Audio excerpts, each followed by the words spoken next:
Hi hello ವಿದ್ಯಾರ್ಥಿಗಳೇ, ಎಲ್ಲರಿಗೂ Kunbi brothers YouTube ಚಾನಲ್ಗೆ ಸ್ವಾಗತ. ವಿದ್ಯಾರ್ಥಿಗಳೇ, ಯಾರೆಲ್ಲ ಆದರ್ಶ ಮೊರಾರ್ಜಿ ದೇಸಾಯಿ ವಸತಿ ಶಾಲೆ ಪ್ರವೇಶ ಪರೀಕ್ಷೆಗಳನ್ನು ಬರಿತಾ ಇದ್ರಿ, ತಮಗೋಸ್ಕರ ಈ ಒಂದು ವಿಡಿಯೋದಲ್ಲಿ ಸಮಾಜ ವಿಜ್ಞಾನದ ಒಂದು ಪ್ರಮುಖ ಮಾದರಿ ಪ್ರಶ್ನೆ ಪತ್ರಿಕೆಯನ್ನು ತಮಗೆ ಈ ಒಂದು ವಿಡಿಯೋದಲ್ಲಿ ಪ್ರೊವೈಡ್ ಮಾಡ್ತಾ ಇದ್ದೀವಿ. ಈ ಒಂದು ವಿಡಿಯೋ ತಮಗೆ ಇಷ್ಟ ಆದರೆ ಈ ವಿಡಿಯೋ ಒಂದು ಲೈಕ್ ಮಾಡಿ, ಶೇರ್ ಮಾಡಿ. ಫಸ್ಟ್ ಕ್ವಶನ್ ನೋಡ್ರಿ, ಉತ್ತರ ಭಾರತದ ಅತ್ಯಂತ ಉದ್ದವಾದ ನದಿಗಳು ಯಾವುವು? ಇಲ್ಲಿ ಆಪ್ಷನ್ ಎದೊಳಗೆ ಸಿಂಧು, ಗಂಗಾ, ಯಮುನಾ ಅಂತ ಇದೆ. ಬಿದೊಳಗೆ ನರ್ಮದಾ, ಗೋದಾವರಿ, ಯಮುನಾ ಅಂತ ಇದೆ. ಸಿದೊಳಗೆ ಸಿಂಧು, ಗಂಗಾ, ಬ್ರಹ್ಮಪುತ್ರ ಅಂತ ಇದೆ. ಡಿದೊಳಗೆ ಗೋದಾವರಿ, ಜಮುನಾ, ಕೃಷ್ಣ ಅಂತ ಇದೆ. ಇದಕ್ಕೆ ಸರಿಯಾದ ಉತ್ತರ ನೋಡೋಣ, ಆಪ್ಷನ್ ಸಿ, ಸಿಂಧು, ಗಂಗಾ, ಬ್ರಹ್ಮಪುತ್ರ. ಇವು ಉತ್ತರ ಭಾರತದ ಒಂದು ಅತ್ಯಂತ ಉದ್ದವಾದ ನದಿಗಳಾಗಿವೆ. ಗೋಳದಲ್ಲಿ ಸಮುದ್ರವನ್ನು ಯಾವ ಬಣ್ಣದಿಂದ ಗುರುತಿಸಿರುತ್ತಾರೆ? ನೀಲಿ, ಕಂದು, ಹಳದಿ, ಹಸಿರು. ನೀವು ಸ್ಕೂಲ್ಗಳಲ್ಲಿ ಗ್ಲೋಬನ್ನು ನೋಡಿರ್ಬೋದು. ಅದರೊಳಗೆ ಸಮುದ್ರದ ಅಥವಾ ಜಲರಾಶಿಯನ್ನು ಯಾವ ಬಣ್ಣದಲ್ಲಿ ಸೂಚಿಸುತ್ತಾರೆ? ಆಪ್ಷನ್ ಎ, ನೀಲಿ ಬಣ್ಣದಲ್ಲಿ ಸೂಚಿಸುತ್ತಾರೆ. ಸೊ ಆಪ್ಷನ್ ಎ ಸರಿಯಾದ ಉತ್ತರ. ನೆಕ್ಸ್ಟ್ ಕ್ವಶನ್ ನೋಡ್ರಿ, ಯಾವ ಶಿಲಾಯುಗದ ಜನರು ಬೆಂಕಿಯ ಉಪಯೋಗವನ್ನು ಕಂಡುಕೊಂಡರು? ಹೊಸ ಶಿಲಾಯುಗ, ಹಳೆ ಶಿಲಾಯುಗ, ಲೋಹಯುಗ, ಆದಿಮಾನವರು. ಆದಿಮಾನವರು ಬೆಂಕಿಯ ಉಪಯೋಗವನ್ನು ಮೊದಲಿಗೆ ಕಂಡುಕೊಂಡರು. ನೆಕ್ಸ್ಟ್ ನೋಡ್ರಿ, ಅತ್ಯಂತ ಪ್ರಾಚೀನ ವೇದ ಯಾವುದು? ವೇದಗಳಲ್ಲಿ 4 ವೇದಗಳಿವೆ. ಅದರೊಳಗೆ ಪುರಾತನ ವೇದ ಯಾವುದು ಅಂತ ಕೇಳ್ತಿದ್ದಾರೆ. ಯಜುರ್ವೇದ, ಅಥರ್ವವೇದ, ಸಾಮವೇದ, ಋಗ್ವೇದ.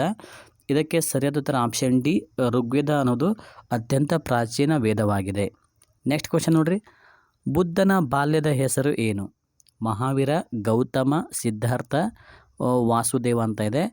ಗೌತಮ ಬುದ್ಧನ ಒಂದು ಬಾಲ್ಯದ ಹೆಸರು Siddhartha. Option C right answer. Maurya ಸಾಮ್ರಾಜ್ಯದ ಸ್ಥಾಪಕ ಯಾರು? ಅಶೋಕ, ಚಂದ್ರಗುಪ್ತ ಮೌರ್ಯ, ಸಮುದ್ರಗುಪ್ತ, ಕೌಟಿಲ್ಯ. ಈ ಚಂದ್ರಗುಪ್ತ ಮೌರ್ಯನು ಮೌರ್ಯ ಸಾಮ್ರಾಜ್ಯವನ್ನು ಸ್ಥಾಪನೆ ಮಾಡ್ತಾನೆ. ಆಪ್ಷನ್ ಬಿ ಸರಿಯಾದ ಉತ್ತರ. ಅಶೋಕನು 3ನೇ ಬೌದ್ಧ ಸಮ್ಮೇಳನವನ್ನು ಎಲ್ಲಿ ಏರ್ಪಡಿಸಿದ್ದನು? ಕಾಶ್ಮೀರದಲ್ಲಿ, ಪಾಟಲಿಪುತ್ರದಲ್ಲಿ, ಮಗಧ, ಶ್ರೀಲಂಕಾ. ಅಶೋಕನು ತನ್ನ 3ನೇ ಬೌದ್ಧ ಸಮ್ಮೇಳನವನ್ನು ಪಾಟಲಿಪುತ್ರದಲ್ಲಿ ಏರ್ಪಡಿಸಿದ್ದನು.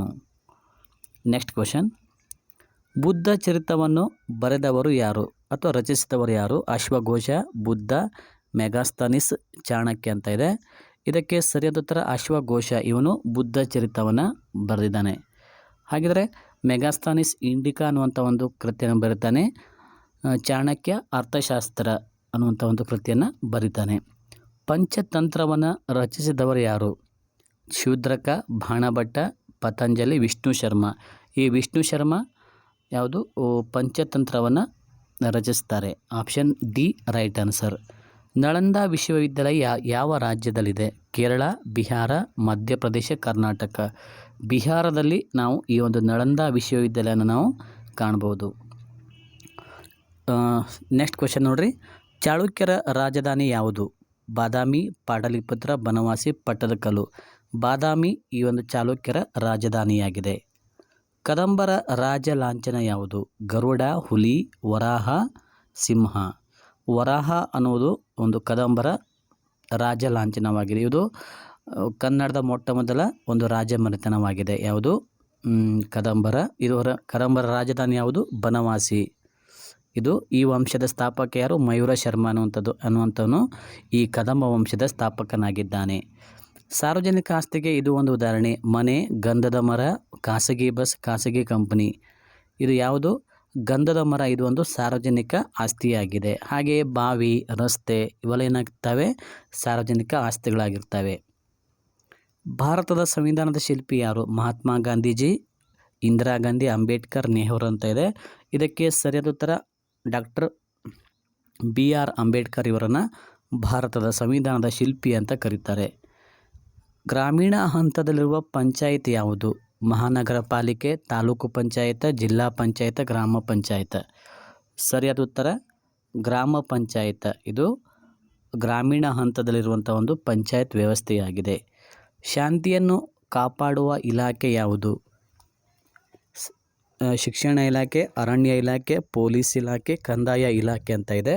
ಇದಕ್ಕೆ ಸರಿಯಾದ ಉತ್ತರ ಶಾಂತಿಯನ್ನು ಕಾಪಾಡುವಂಥ ಇಲಾಖೆ ಯಾವುದು? ಪೊಲೀಸ್ ಇಲಾಖೆ, police department. Option C right answer. ಭೂಮಿಯ ಭೂಮಿಯು ಯಾವ ಆಕಾರದಲ್ಲಿದೆ? ವೃತ್ತಾಕಾರ, ಗೋಳಾಕಾರ, ಚೌಕಾಕಾರ, ಆಯತಾಕಾರ ಅಂತ ಇದೆ. ಭೂಮಿಯು ನಾವು ಯಾವುದು ಗೋಳಾಕಾರದಲ್ಲಿ ನಾವು ಭೂಮಿಯನ್ನು ನಾವು ಕಾಣ್ಬೋದು. ಭೂಮಿಯ ಎಷ್ಟು ಭಾಗ ನೀರಿದೆ? 71%, 78%, 29%, 20% ಅಂತ ಇದೆ. ಇದಕ್ಕೆ ಸರಿಯಾದ ಉತ್ತರ ಆಪ್ಷನ್ ಎ 70% ನೀರಿದೆ. ನೆಕ್ಸ್ಟ್ ಕ್ವಶನ್, ಸೂರ್ಯನಿಗೆ ಹತ್ತಿರವಿರುವಂತಹ ಗ್ರಹ ಯಾವುದು? ಬುಧ, ಶುಕ್ರ, ಭೂಮಿ, ಮಂಗಳ. ಸರಿಯಾದ ಉತ್ತರ ಆಪ್ಷನ್ ಎ ಬುಧ. ಇದು ಸೂರ್ಯನಿಗೆ ಅತಿ ಸಮೀಪದಲ್ಲಿರುವಂಥ ಒಂದು ಗ್ರಹವಾಗಿದೆ. ಹಾಗಿದ್ರೆ ಜೀವಿಗಳು ವಾಸಿಸಲು ಯೋಗ್ಯವಿರುವ ಏಕೈಕ ಗ್ರಹ ಯಾವುದು? ಭೂಮಿ ಗ್ರಹ. ಅಧಿಕ ವರ್ಷದ ಫೆಬ್ರವರಿ ತಿಂಗಳಲ್ಲಿ ಎಷ್ಟು ದಿನಗಳಿರ್ತವೆ? ಎಷ್ಟು ದಿನ ಇರ್ತವೆ? ಅಧಿಕ ವರ್ಷದ ಒಂದು ಫೆಬ್ರವರಿ ದಿನದಲ್ಲಿ 29 ದಿನಗಳು ಬರ್ತವೆ. ಈ ಅಧಿಕ ವರ್ಷ 4 ವರ್ಷಗಳಿಗೊಮ್ಮೆ ಈ ಅಧಿಕ ವರ್ಷ ಬರುವಂಥದ್ದು. ಇದನ್ನು ಲೀಫ್ ಇಯರ್ ಅಂತ ಇಂಗ್ಲೀಷ್ನಲ್ಲಿ ಕರೀತಾರೆ. ವಿದ್ಯಾರ್ಥಿಗಳೇ, ಇಲ್ಲಿವರೆಗೂ ಈ ವಿಡಿಯೋ ನೋಡಿದ್ದಕ್ಕಾಗಿ ಧನ್ಯವಾದಗಳು. ಹಾಗೆ ಇದೇ ಥರ ಇನ್ನೂ ಹೆಚ್ಚಿನ ರೀತಿಯ ವೀಡಿಯೋಸ್ಗಳಿಗಾಗಿ ನಮ್ಮ ಚಾನಲನ್ನು ಸಬ್ಸ್ಕ್ರೈಬ್ ಮಾಡಿಕೊಳ್ಳಿ.